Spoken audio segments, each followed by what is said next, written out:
Hi everyone, John here back again with a quick video in relation to a very interesting article I was reading earlier.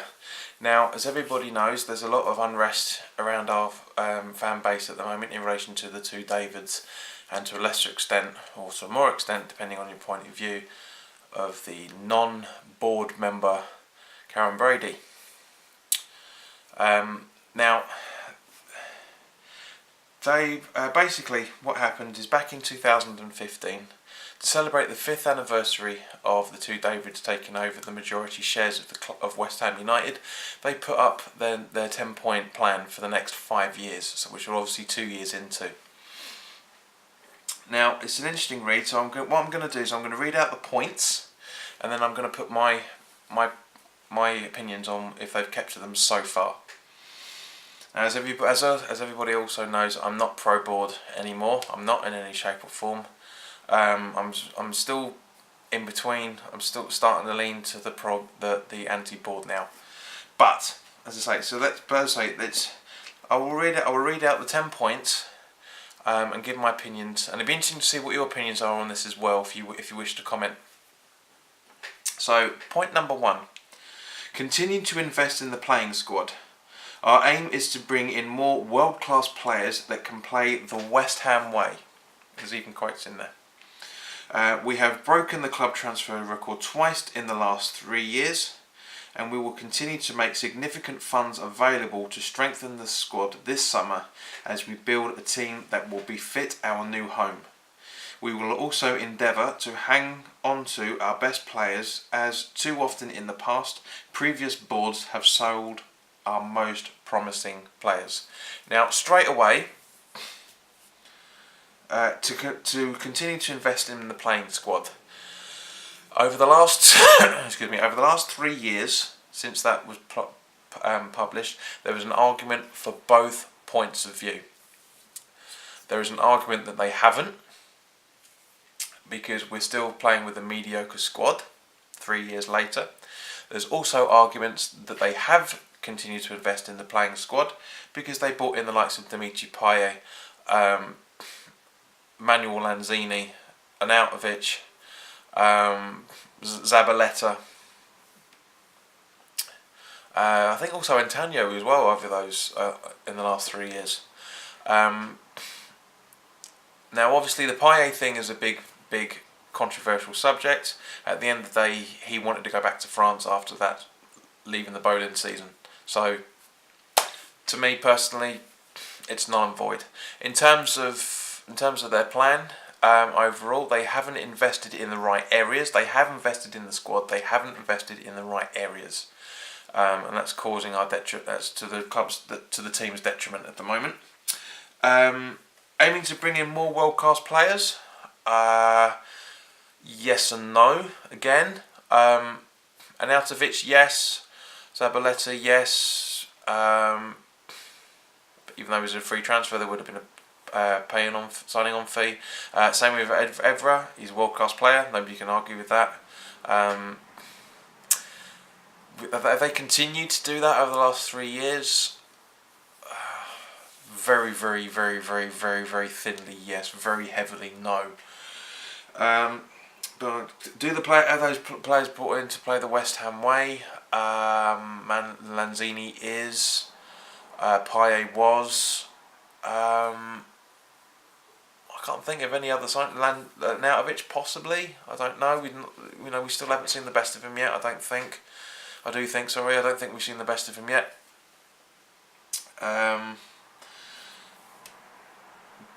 Building a team that will benefit our new home, definitely not. No, we haven't got enough players with enough pace and positional awareness for the larger pitch.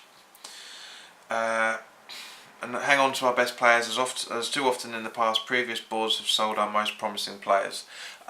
We sold Payet, as I say, that's null and void because that wasn't a club decision. That was more down to him personally. Tomkins, yes. Was he a promising player? Not really. Was a player we all loved? Absolutely. Andre Ayew had promise, but went. Feghouli had a lot of promise and went. So I don't know. It's a hard one to answer that one. To be honest with you, I'm not. As I say, it's difficult because I want to give answers, a balanced answer to each point, yes and no. We've kept hold of Lanzini. We've kept hold of Winston Reid. We could have sold him when a few times. He kept coming back for a new contract. So we haven't sold our promising players over the last 3 years. We haven't. We've just sold one, and that wasn't really his. Well, two, and only one of them wasn't really a board decision. So yeah. Point number 2. To give the Bowling Ground the fitting farewell it deserves. With your support, we must ensure that we pay a fitting farewell to our home of more than a century. We plan to use the opportunity, when people around the world will be watching, to celebrate everything that is great about this club, its history, its fans and its future. To be honest, the last season at the Bowling Ground, again, yes and no. We had some poor, shocking games. You know, losing to Bournemouth, losing to Leicester in the way that we did. All right, fair enough. Leicester went on and won the league that season, but at the time, it was that we had a shocking season that which to be honest was very, very, very ignored by the last game at the Bowling Ground. Scoring 1-0 up, going 2-1 down to Man United and coming back and winning it 3-2 in the manner we did befitted the last game ever at that ground. It was brilliant. It was a perfect night from that point of view, celebrating everything that's happened in terms of the farewell ceremony. You know, having the Cockney Rejects play, having Di Canio stand in his position where he scored that famous goal against Wimbledon. I won't go into too much detail about it because I've gone into it in my previous videos, the very, very early videos. So yes, they have kept to point 3. They have, but they haven't at the same point. If we hadn't bought in Payet, I don't think we would have had such a great season that season. A lot of it did rest on him. Kouyaté played out of his skin. Obiang played out of his skin in those games. We just didn't work properly for the majority of the season. It was only really from around about this time in 2015, 2016 I should say, that we started picking up decent performances and had one hell of a closing ceremony game. It was just incredible. So, moving on, point 4. Deliver a new stadium that exceeds fans' expectations. I'm reading on. Having secured a 99-year lease to become Anchor concessionaire, the fuck does that mean? We must now make sure we deliver a stunning new stadium that Hammers fans are proud to call home. We have secured a UEFA Category 4 stadium. Again, who gives a fuck? Which is the highest category in the world. If it's 4, why isn't it not 1? With the new roof, retractable seating, supporters facilities and the new hospitality areas, your new stadium will be the benchmark of the best stadia in the world. I don't even know where to start with this load of bullshit. Deliver a new stadium that exceeds fans' expectations. Yes, it did. We didn't expect it to be that terrible. We were not expecting it to be that poorly laid out, that poorly designed. We were just sold a load of bullshit that loads of people have gone on record quite a few times, both on YouTube here and on the media in general over the last two years now. The amount of bullshit we were sold about that stadium was unbelievable. Are we proud to call that home? No, of course we're fucking not. It's a great stadium. It's not designed for football in any shape or form. It's not designed for it. Even it was redesigned. It was redesigned by the bloke who redesigned the Etihad for Man City after the Manchester Olympics a few years back. He fucked it right up. And your new stadium will become the benchmark of the best stadia in the world. How can this be compared with the best stadiums in the world? It's terrible. It's nowhere near as good as anything else. It's nowhere as good as what we had. Yes, alright, you can get more bums on seats, but we can't see the pitch properly from certain positions. Yes, we knew we were going to get that, because you get that with all stadiums. I mean, even Manchester City, with their albeit one game that were beaten all season, they still don't sell out their fucking ground. They've won the title a good few times over the last few years, and they still can't get people in there to fill it all up. But, we're in the Trevor Booking North, there's the same amount of empty seats every single game in the same positions, give or take. People just don't go. They just don't bother turning up. How is it a great stadium in the world? Fuck off, you pricks. Number 5, continue to serve our community. Having provided more than 1.5 million opportunities for local people, the relaunched West Ham United Foundation is now in a position to significantly expand its work over a wider area of East London, Essex and beyond. Yeah, possibly. Have we seen any of that? No. Yes, there's more jobs in the stadium. Yes, there's more pop-up stands. Have we seen anything branching out further out than that? I certainly haven't seen anything. I haven't seen any work. Yes, alright, there was more people employed to knock the stadium down and rebuild the blocks of flats that are going in there for a ridiculously amount of prices. It's fucking Green Street. Yes, okay, there are more. There has been jobs from that point of view, yes, but no for the rest of it. Communicate clearly and transparently with supporters. I will continue. Whether it be through our new, soon-to-be launched digital platform, social media, newsletters, fans forums, or the Supporters Advisory Bureau, we will continue to communicate the club's important messages to the supporters. We pride ourselves on being an accessible chairman and always listen to supporters' feedback on the issues that matter to them. No, they fucking don't. Iron Man proves that with the Sweet Man. When he's talking to David Gold, he didn't listen to a fucking word he said. He just gave him bullshit so he'd go away. We have never had any. There hasn't been a frequent enough time where the chairman have reached out to social media. They were supposed to do it every quarter, so every 3 months. If I remember correctly, there's been 3 over the last year. They don't listen to supporters. They don't listen to us at all. They try to take our freedom of speech away by getting us to remove banners that are anti-board. It's our opinion, so you're not listening to us.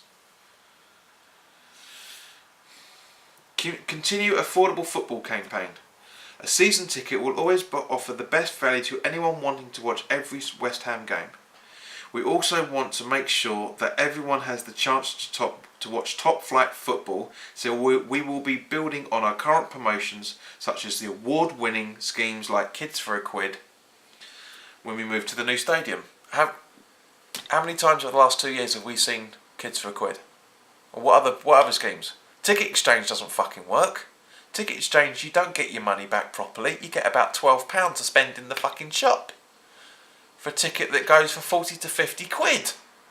Bollocks! No.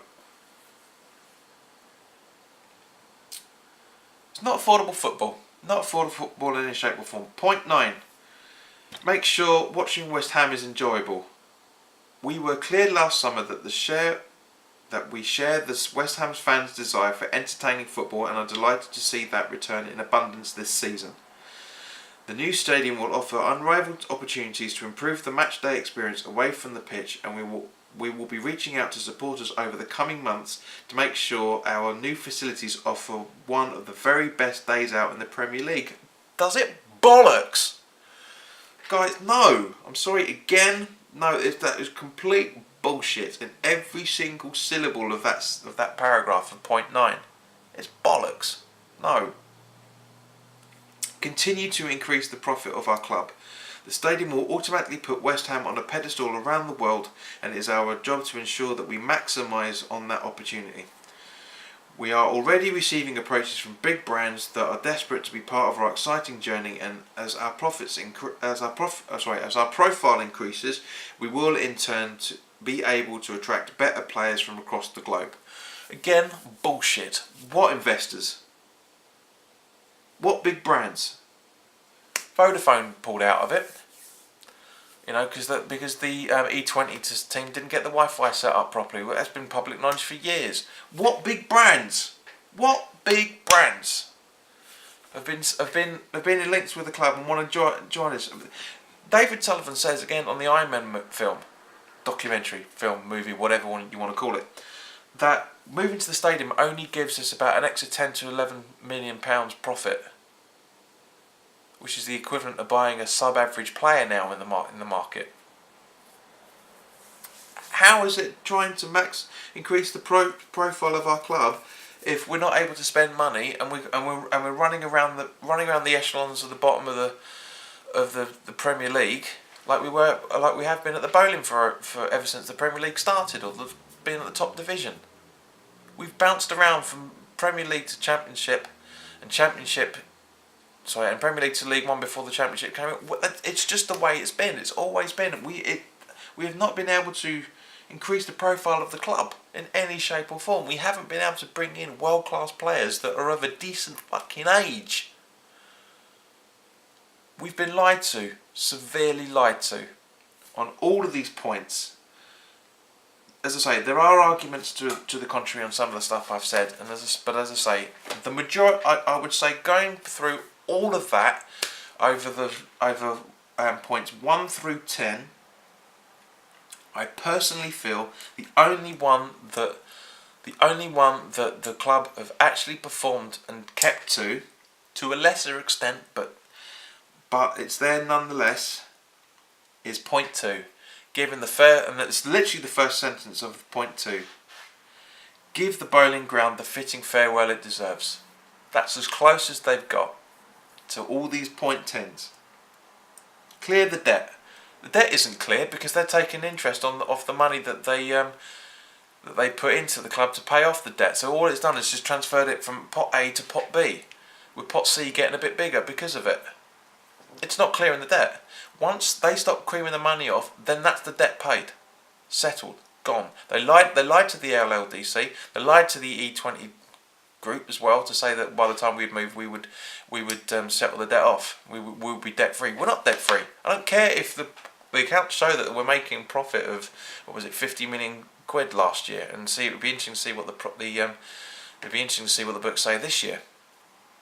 Making a profit doesn't necessarily mean you're out of debt. Once that money that's going out to the two Davids stops, that's when the club's out of debt. Do you guys not understand this?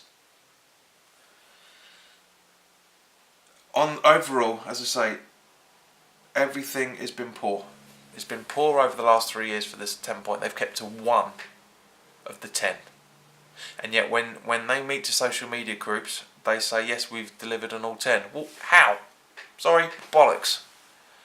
Anyway, that's my video.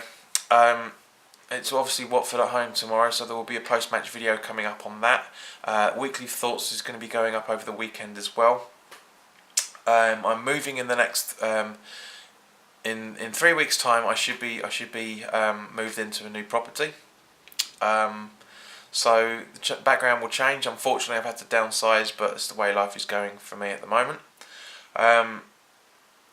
So instead of having a background of his living room, it's basically going to be the bedroom, because I've had to now go into a house share.